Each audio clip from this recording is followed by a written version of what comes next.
जय हिंद दोस्तों, आप सभी का मैथ्स बिट्स चैनल में स्वागत है। आज हम संख्याओं के बारे में पढ़ेंगे। तो देखिए, सबसे पहले हम जानेंगे प्राकृतिक संख्या। प्राकृतिक संख्या किसे कहते हैं?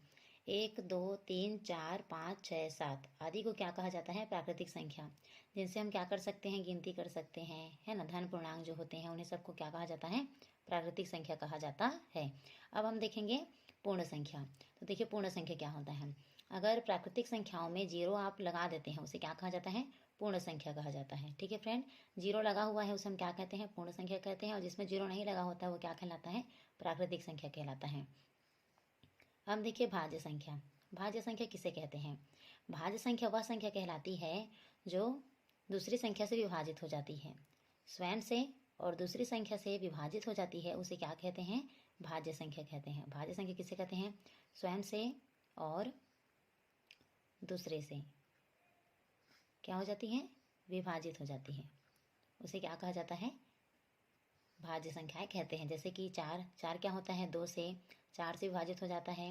वैसे ही 6 क्या होता है? 2 से 3 से विभाजित हो जाता है। 9 क्या होता है? 3 से और 9 से विभाजित हो जाता है। 15 क्या होता है? 3 से, 5 से और 15 से विभाजित हो जाता है। तो भाज्य संख्या किसे कहते हैं? जो स्वयं से और किसी दूसरे से विभाजित हो जाता है उसे भाज्य संख्या कहते हैं। अब देखिए अभाज्य संख्या। अभाज्य संख्या किसे कहते हैं?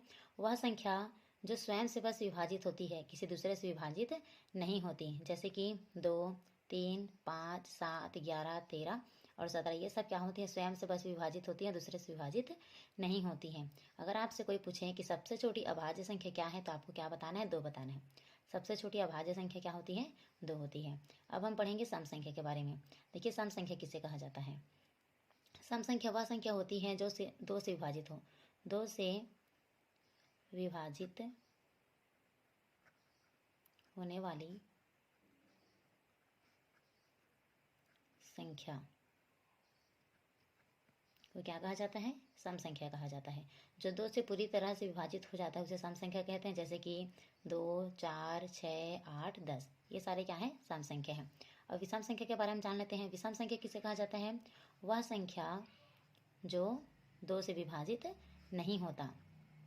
जो 2 से विभाजित नहीं होता उसे क्या कहा जाता है? विषम संख्या कहते हैं। सम संख्या क्या होता है? 2 से विभाजित हो जाता है। विषम संख्या क्या होता है? 2 से विभाजित नहीं होता। अब विषम संख्या कौन कौन से हैं देखिए।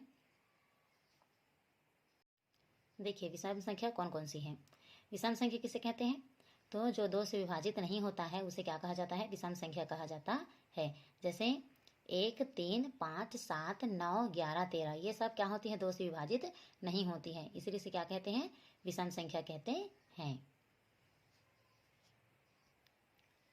अब हम जातीय मान और स्थानीय मान के बारे में पढ़ेंगे। तो देखिए जातीय मान किसे कहा जाता है? हम लोग बताते हैं कि हमारी जाति क्या है, तो हमारी जाति से ही हमें क्या किया जाता है? जाना जाता है। वैसे ही जाति मान समझेंगे। तो जाति मान क्या होता है? जो संख्या दिया जाता है उसका जाति मान वही होता है। जैसे कि 2, 2 का जाति मान क्या होता है? 2 ही होता है। 3 का क्या होता है? 3 ही होता है। 7 का क्या होता है? 7 होता है। 6 का क्या होता है? 6 होता है।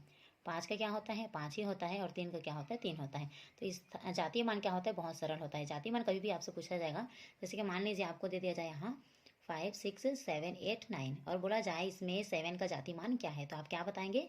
7 ही बताएंगे। अगर मान लो आपसे पूछा जाए 9 का जाति मान क्या है, तो आप क्या बताएंगे? 9 ही बताएंगे। अब देखिए स्थानीय मान। स्थानीय मान किसे कहते हैं? तो देखिए स्थानीय मान भी बहुत सरल है। यहाँ इकाई से स्टार्ट होता है। इकाई में क्या किया जाता है? इसे इकाई बोलते हैं। दहाई, सैकड़ा, हजार, 10,000, लाख, 10 लाख। तो इकाई में क्या किया जाता है? 1 का गुणा करते हैं। दहाई में क्या करते हैं? 10 का गुणा करते हैं। वैसे ही सैकड़ा में क्या करते हैं? 100 का गुणा करते हैं। हजार में क्या करते हैं? 1000 का गुणा करते हैं। वैसे 10,000 में क्या करते हैं? 10,000 का गुणा करते हैं। और लाख में क्या करते हैं? लाख का गुणा किया जाता है।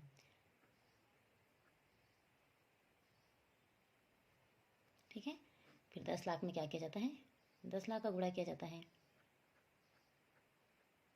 ठीक है फ्रेंड, बहुत आसान है। जैसे मान लीजिए आपसे बोला जाए कोई 3 का स्थानीय मान लिखिए, तो 3 में क्या कर दीजिए? 1 का गुणा कर दीजिए, तो 3 हो जाएगा। 6 का बोलेंगे तो गिन लीजिए यहाँ से। इकाई दहाई, 6 कौन से नंबर में? दहाई में। तो 10 का गुणा कर दीजिए, तो कितना आ जाएगा? 60। देखिए स्थानीय मान। तो 3 का स्थानीय मान कितना होगा, 3 में 1 का गुणा करेंगे तो 3 आएगा। 6 का देखेंगे तो 6 कौन सा नंबर का, इकाई दहाई का है, तो कितना आ जाएगा इसमें 60 आएगा। वैसे ही 5 का करेंगे तो 5 में किसका गुणा करना पड़ेगा, 100 को, क्योंकि इकाई दहाई सैकड़ा, 5वां नंबर कहाँ पर है, सैकड़ा पर। तो इसी प्रकार से हम क्या कर सकते हैं, बहुत ही आसानी से स्थानीय मान निकाल सकते हैं। जाति मान बहुत सरल है, स्थानीय मान भी सरल है। तो आप हमारे वीडियो को देखकर कोई सा भी जाति मान हो, चाहे स्थानीय मान हो, सम संख्या, विषम संख्या, इसके बारे में जान सकते हैं। तो हमारे चैनल को आप सब्सक्राइब करिए, हमारे वीडियो को ज़्यादा से ज़्यादा शेयर करिए।